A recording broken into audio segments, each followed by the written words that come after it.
It was the dawn of 2025. Like any other day, I got up, washed, and got ready. But today was different. Today marked the beginning of something grand. The start of my CS50 journey to master computer science. And hopefully finish it this time.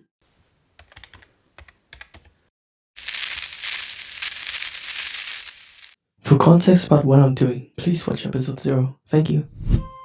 The first stage of the journey takes us to the southwest bay of the ASU. Here lies the fabled Port of Puzzle. Known for its culture and education, this is where the top 1% of adventurers set sail on the intellectual quest, a place where the best of the best go.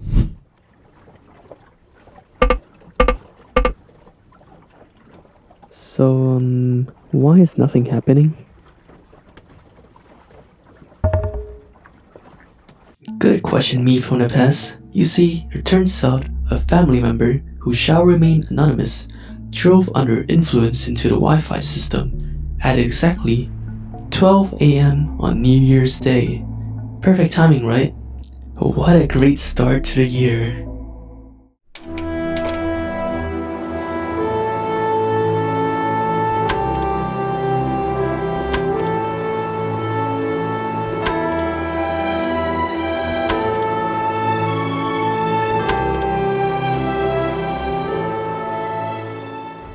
Due to legal reasons and laziness, I cannot show you the whole lecture. If you want to know what it is about, check it out on YouTube.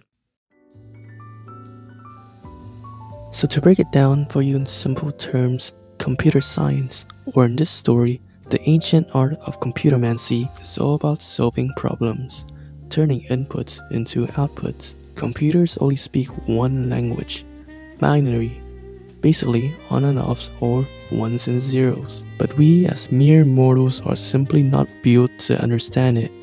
So we use source code consisting of commands like if and loop statements, which helps tell the computer what to do. But sometimes source code can get confusing, which is why mages created pseudocode. It's like writing code in a simplified way. For example, if eat food, then happy. Simple, right? Then there's scratch. Remember that thing you probably used in 4th grade to make a very buggy game?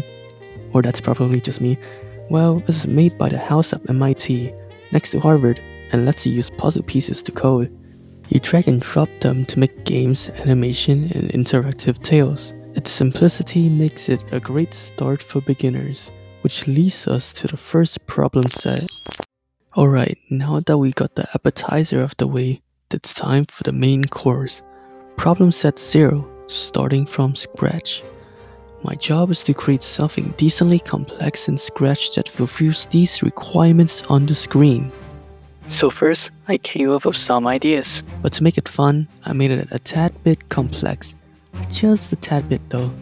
So first I came up with a Dark Soul-like game, but you play as a cat. Second, a medieval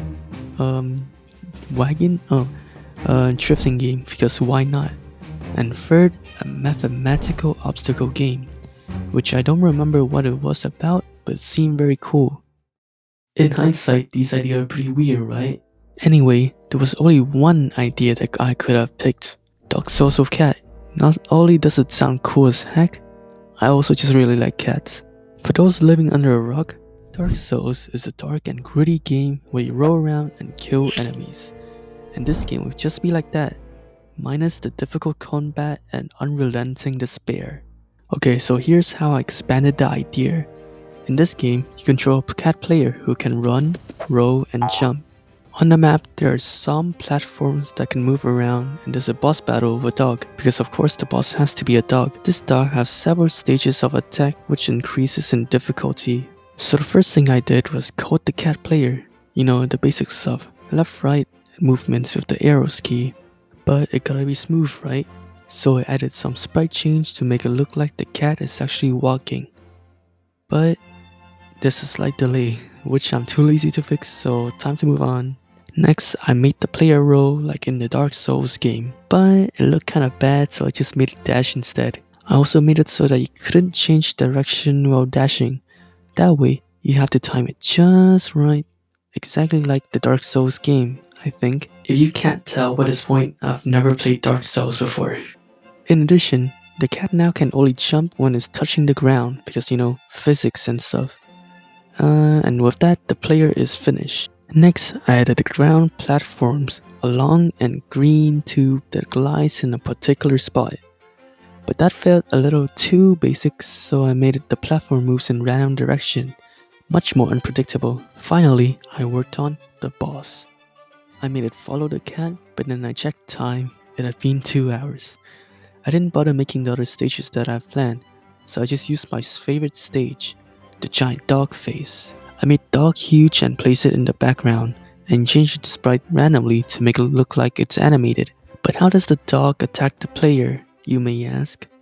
Well, I made several sprites of the dog and separated the paws. Then I made the paws fall from the sky so that it looks like the dog was stomping on the player. Smart, right? If you said no, then congrats. You're correct. You win this badly drawn card. Yeah, no, it does not resemble what I imagined at all, but it's good enough. Finally, I added some quality of life, like a timer and smoothing some stuff up. And there you have it. Survive a giant dog. It's not great, but it works. Kind of. If you want to play it, the links is in the description. Just don't expect much. I set it into CS50 and successfully completed the assignment.